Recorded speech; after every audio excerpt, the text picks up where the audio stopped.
Hey guys, it's Nina. Today we're doing this. Alrighty, I'm back with part 2 of my Starkid song ranking. Part 1 was the top 10 best Starkid songs, which you can find right up there.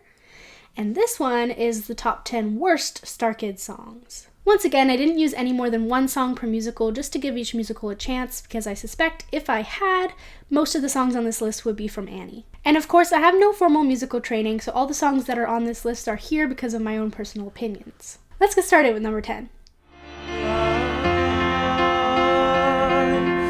What an invention, love.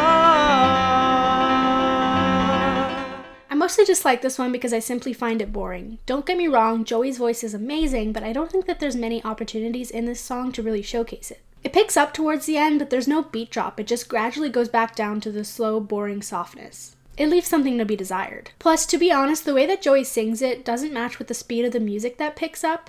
There's just something off about it. I could fall asleep listening to this song, and I don't mind if I never hear it again. The star of the show, let him come. Word? What's the word? He's a-comin'. Who's a-comin'? Paul's a-comin'. Paul's a-comin'.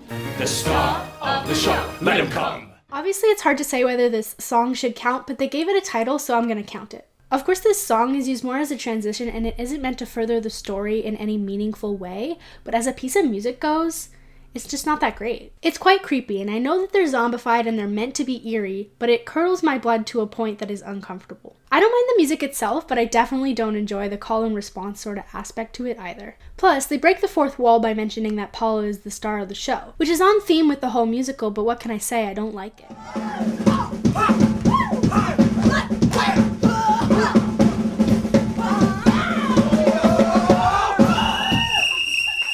I definitely do enjoy the first part of this song, but I think the reason that I have it here on this list is because it goes on for so long and it's mostly just instrumental. I know that it's there to frame the Quidditch match and make it more entertaining, but I think I would have preferred if they wrote an entire song with lyrics to go with the Quidditch game. Once again, it left something to be desired, and I think I prefer a song that eventually I can sing along to, once I learn the lyrics, of course.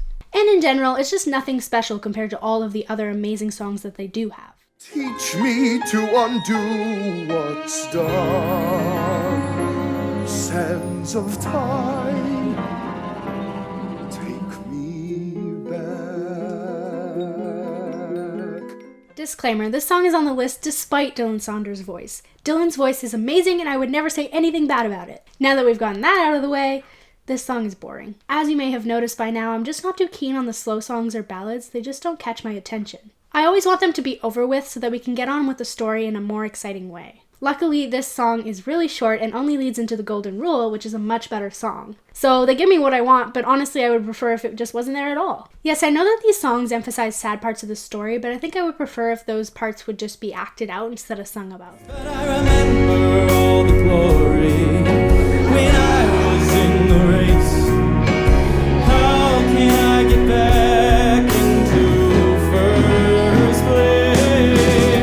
This song starts out with potential. It gradually picks up, making it seem like it might eventually be an upbeat song, but then it stays slow throughout, and it's just such a downer. I do appreciate the singer's voice though. I would say that this song is objectively a good song, but I just don't like it. I find it boring, flat, monochrome, and I just wouldn't add it to any playlist. Also, the layered voices kind of give off a heavenly church choir vibe, which I just don't think fits with the theme at all. Who's wiser than a warlock, and tougher than a troll, and charming as a candy cane? Who's faster than a phoenix, and sly as a sphinx, and always set to entertain? It's hard to pinpoint what exactly I don't like about this song. AJ's voice is kind of unique, and I don't know if I'm about it. It's as if he's putting on an over-exaggerated show voice, which seems disingenuous, and it's kind of nasally. I'm not too sure I like Listen to Your Heart in MAMD either. But the singer aside, I think the song itself is overly show choir compared to the rest of the musical, and I just don't think it fits. I think at this point I'm saying that it's too upbeat. Although I guess that's the point of the Gilderoy character, that he's so positive that something's a little off about it. Can't win with me, I guess. It also has a little bit of that call and response stuff that I don't like, but I have no qualms with the tempo of it. And soon you will find elevation. Prepare yourselves for the fight. This one's just plain weird. The concept is weird, but so is the song itself. I really dislike the ahs in the background, making the song more whimsical and airy. It's missing that solidity and concrete beat that I much prefer. Nick's voice is so deep, which just contradicts the femininity in the song, and he just can't quite hit or hold those low notes nicely. And it goes on for an uncomfortable amount of time after the lyrics have ended. You're kneel before me, kiss my toe. I demand your love and worship too. I don't quite think that Lauren's voice is right for this song. Her verses come in cringy and uncomfortable to listen to, and I much prefer the parts of the background singers. The music itself doesn't help with the flow of the lyrics either. The song is almost incohesive. I just find it uncomfortable to listen to and in no way enjoyable. Just... A terrible beast with enormous claws, whose only need is to feed. So slow. The layering here is kind of cool, but the rest of it just bores me. I want to skip over it and or fall asleep. Even though it does pick up, I think the fact that it keeps the lyrical pattern is just lulling you to numbness. I'm just incredibly bored by this song, not much else to say. I guess there's more. I saw a porcelain door, but there's one last thing to say, so come real close. You gotta go. I absolutely hate this song. I hate all of the intermittent fart sounds, which I just can't look past to appreciate the song underneath. Plus, the whole thing is just essentially about soiling yourself. Ew. Just imagining the smell as well.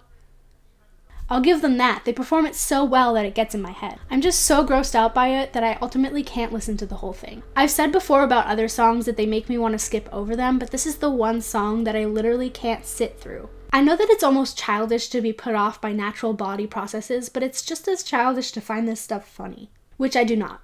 At all. I don't like it. Blech. Anyways, those were my top 10 worst Starkid songs, and your opinions may differ from mine. Let me know down below if I have strongly offended your personal beliefs, or if you think I missed a song that should be added to this list. Ring that bell because I will be coming out with part 3, which is the top 10 funniest Starkid songs in the not too distant future, and you won't want to miss it. Follow me on my socials, and don't forget to give this video a like and a physical thumbs up, and I'll see you later. And if you want to see me, subscribe. Anyways, those were my top 10. Obviously, it's hard to say whether this it's hard to pinpoint what I don't like what exactly.